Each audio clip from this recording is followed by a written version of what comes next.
Looking back at a year of YouTube, a year of making videos, I even stumbled on some videos from an older channel back when you can get like 1,000 views in a month for making a stupid video, just talking shit, really.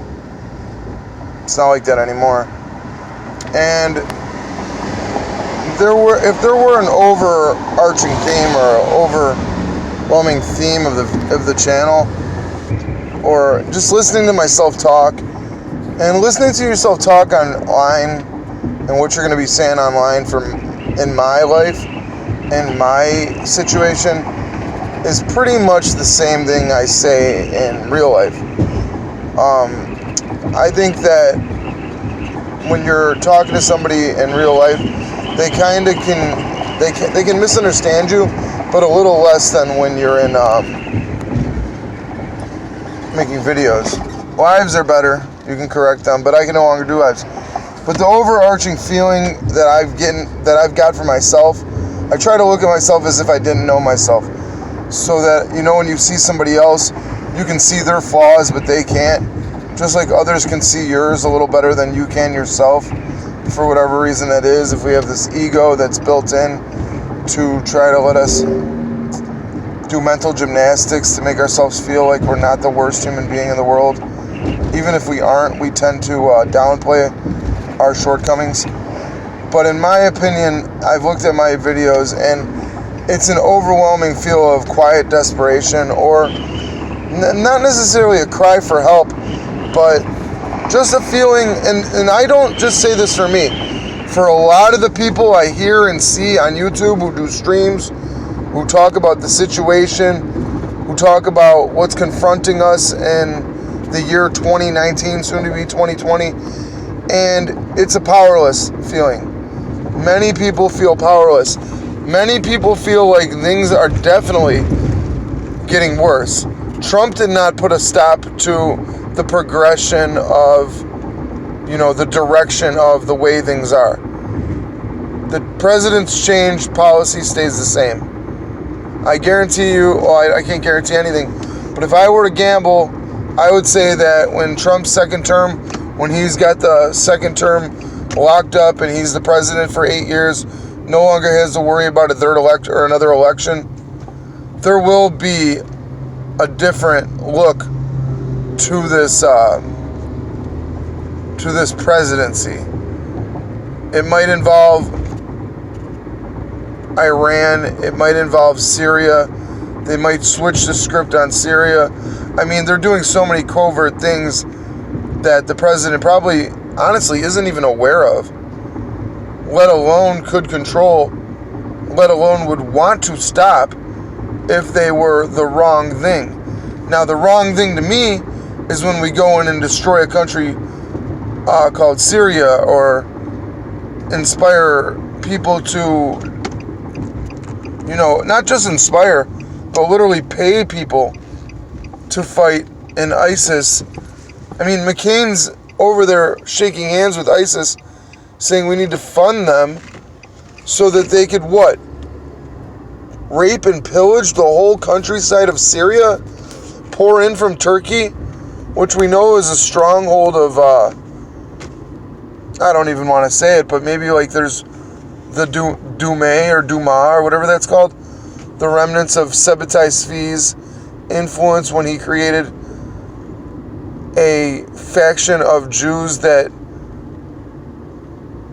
claimed to be Muslims, because Sebtai Tzvi, if you look up him, he had a sword on his throat, and the Shah, or the leader of Turkey at the time, told him convert to Islam or die.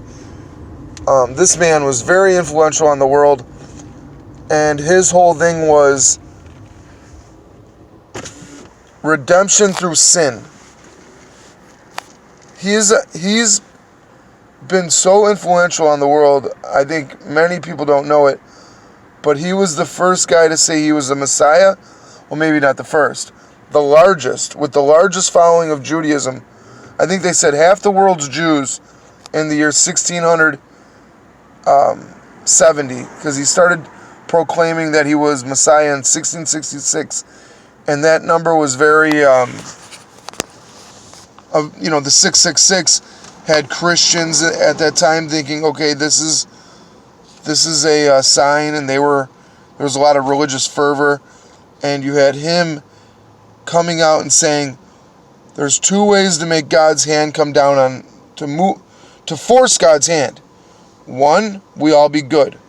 Two, we all be bad. Now we know we all can't be good. So they started having orgies and the most barbaric behaviors involving infanticide and child sacrifice and the like. And they went on and carried on like this forever. He then went down to Israel, Jerusalem, to try to get the blessings of the Orthodox Jews. And they were like, whoa, you have how many followers? We're going to have to do something about you, but we're not. They were actually scared, because they knew that put an end to any Torah teachings they were involved with. What he was about was anti-Torah.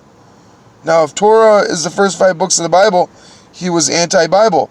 So, of course, he's going to be only naturally anti-Christ. After the Turkish leaders pretty much dealt with him and put a sword to his throat, he told his followers, we can't be open with this. You see the reaction we're getting from the world. We must go underground. Now, for centuries, they've gone underground. We have no idea how many generations of families to this day have followed that teaching.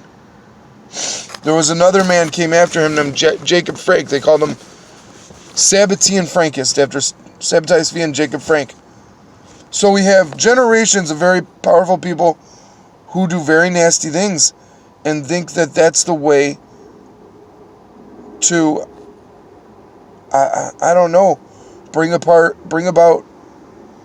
the apocalypse. They say they want Moshiach now, Messiah now. They are very impatient. There are very powerful rabbis and people that are in their 70s and 80s and don't have long to live. These people want to see the shit happen now. They don't have 30 years. They're pushing hard. So I think that's why you see such a great push of homosexual acceptance. You know, these people know that homosexuality for a young man is very, very bad. Diseases, mental scars. I wanted to say scarration, but just the amount of trauma on these homosexual men. They do not, I'm not even going to go into that, but we know that homosexuals admit to having 300 partners a year, where the average straight man would say maybe 5 or 10 or 15, depending on what kind of lifestyle he's living. A lot would say 1. And unfortunately, some MGTOW men might say 0. But that's why I think you see the allowing of homosexuality, the allowance of, they even apologize for pedophilia. And of course, nothing would move God's hand even more to these people than that, being the nastiest thing. Anti-Christ, anti-innocence. So then you have regular folk, and you see these people on the internet, and there's this thing there where I could see this desperation. Then you have millionaires who know everything's wrong, but hey, guess what? They got somebody that comes and cleans their house twice or once a week. They live in a gated community. They go along with shit. Then you got the people who struggle to get by to survive, like myself, in this crazy world of dungeons, of just absolute devastation. Many people dead around me that died young. Innocence lost that I see. How many people are out here that have been molested? Thank you, Lord, I grew up poor, because a lot of these rich people, their children are molested. So did you really want to grow up rich? Another thing about that is, when you're given everything, money is what I'm talking about, every toy growing up, every car in your teenage life, everything you want, does that necessarily make the kind of man that, stands up for the innocent? Or does that make a selfish human being that feels entitled? So there's a fine line. You don't want to kick out and abandon kids and leave them to their own devices and throw them to the world. But you don't want to spoil them either. So there is a way to do it. There is a formula on how to raise children. You don't spoil them and you don't set them to the wolves. You have to protect your family. And here there are a lot of us struggling in quiet desperation, like the Pink Floyd song. Quiet desperation is the English way. The man feels helpless. He looks out at the world and he says, these sons of bitches, they own everything. They're a juggernaut. What can you do against a mob, let alone probably the mob? You don't go up to the neighborhood mob and say, fuck everybody. No, you try to get along and you try to go about your business and you try to stay out of the heavy shit, when you have a neighborhood mob. You're going to go against the greatest mob the earth has ever known? You can't. You shouldn't. I don't know if you should or shouldn't. Do what God wills you to do. Ask God to show you the way. But it is very, very difficult to navigate through this world. It is a very ugly world, and it has been. And it's getting uglier. And you see it on the faces. When I see people driving home Friday after they get their paycheck, they're not happy. They're in traffic, and they're miserable. These people aren't happy. They're working in jobs they don't like. They're living in a country that can't control a goddamn thing. Excuse me for saying that. I'm sorry. I shouldn't use the Lord's name in vain. I'm working on that. They're living in a country where they can't control anything. They're working at a job they can't stand. And a lot of things are fucked up. And then you have the media constantly antagonizing. Constantly saying, hey, white people, there's white privilege. So if you're one of them white people who worked hard your whole life, the media's goal is to make all blacks or, left-wing white people or even white people not to like you. And to think, oh, see that white person who's got that house? Yeah, they didn't earn that. Meanwhile, this motherfucker has worked his balls off. I don't have a house. It's going to take me forever to work my ass off unless I buy real estate, do something smart. No family's telling me, hey, let's go start a business. My father, I don't want to get into that. Took off, was barely there. Grew up on 60th in California, only white person for miles around. But you take the hits as they come. I've been through so many hits. I know people, honestly, me and Anya were talking about this person who's had a good job since they dropped out of college because they party too much. They got lucky, they got a job, and they make about $100,000, $150,000 a year. And they freak out when this, that, or the other, and they complain about not having money.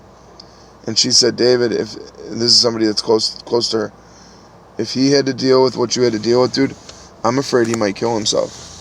I said, no, you shouldn't say that. She's like, no, I'm serious. They couldn't do it. They'd break down. She said, some of the shit I've seen you go through, and I know you've went through, they'd break down, man. They couldn't do it. But, and that's a lot of people, man. I see people miserable when they have lifestyles or money coming in that me and Anya would sit there and say, man, I think we'd be decent. I think we'd be perfectly happy because we love each other. And there's a lot of people with the absence of a loving relationship, a good woman with morals. Some of these Polish girls, they saved a lot of us Americans because them Polacks, they brought over girls with morals. And I know a lot of American guys with Polish girls, and they say, I'm so damn happy that Polacks came over here because these American girls, they just want to drink until they're 29, 30. Then it's an addiction. Now they're 40. I've seen this play out. And they're still just drinking. It's sloppy. The husband's not happy. He's got a wife who's out at the bar when he comes home from work. Craziness. Addiction. We can go into that. The quiet desperation of all the heroin addicts. It is terrible desperation. That drug is a demon. It's stolen so many lives. But it's just a lot of desperation, man. And you see pockets of people who have money, who have their ducks in a row. But guess what? Their daughters, their brothers are all fucked up. So they're okay, but everybody else is fucked up. Bad. So they worry about that. Their grandchildren, their children are all alcoholics and drug addicts. And, you got these grandmas who got, did the normal life, got lucky along the way, and then their whole families are just destroyed. People put in the ground. We got grandparents burying their grandkids. Parents burying their kids at age 20. I'm sorry to be negative, but I think that there's very little to be positive. I mean, we have Desmond is amazing, guys. It's 2019. We have drag kids now. Are you fucking kidding me? Is this Babylon? Is this it? Sure the fuck. I mean, I wouldn't doubt it if somebody said, if there were signs that said in concrete, stone, this is it. This is the biblical times. This is the end times. I'd be like, yeah, it makes sense. Totally. Not, what? This is paradise. How could this be the end times? Look at all this this technology. Is it really making us better? So, with all this technology, with all this, there's a lot of wealth out there, but all the people are enslaved. Because the wealth is like a corporation, a CEO, and they just enslave people. There's companies that go out and buy other companies that pay their employees well and give them vacations. They buy the whole company, and then they come in and say, hey, half of you are fired, and the other half, your pay just dropped $7 an hour. This literally happens. Vacation, dead. All that other shit, dead. And if you get 10 points, meaning like a point is being late, if you get 10 points in a year's time, fired. Because we got a temp service that we like to hire from, and the more we get out of here, the more we hire people at minimum wage. It's desperation. I understand I can be very negative, but when you grow up in a place, and then there's millions of people now that believe, a small group of nasty people, whether some call them Jews, whether some call them like oligarch type situations, the insiders, you know what I mean? They believe that. Then there's millions of people that believe 9/11. When they look at it with honest eyes, they say, how could that not have been an inside job? Our own country let that happen to ourselves? Then you got people that believe even crazier shit. You got people prepping. So what? Hey, I don't know if it's always been a fucking circus, but it is now. And I just wanted to say, God is good and the Lord is all we have at the end of the day. And try to build good relationships. And I try to be kind and more empathetic as I get older. But it's rough, man. My last video got took down. I was just playing around, talking shit about how I live in a van down by the river. They just took my video down. I got no freedom of speech. Forget freedom of speech. That's out the door.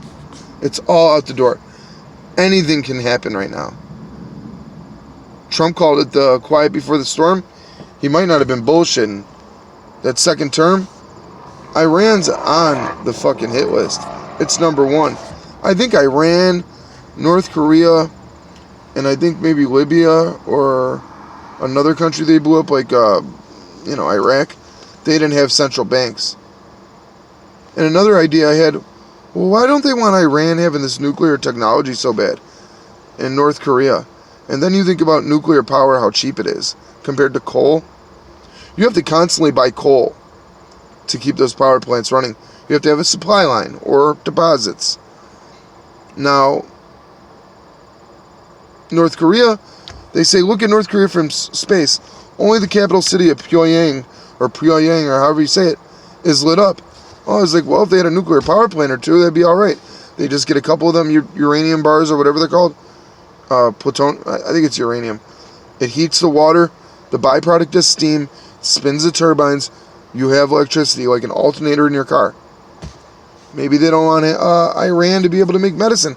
I've heard a lot of medicines are made with nuclear technology. So, with that being said, I've gone on for 20 minutes. I do feel it. I do feel it. I feel the weight of the world. But I have to struggle to survive.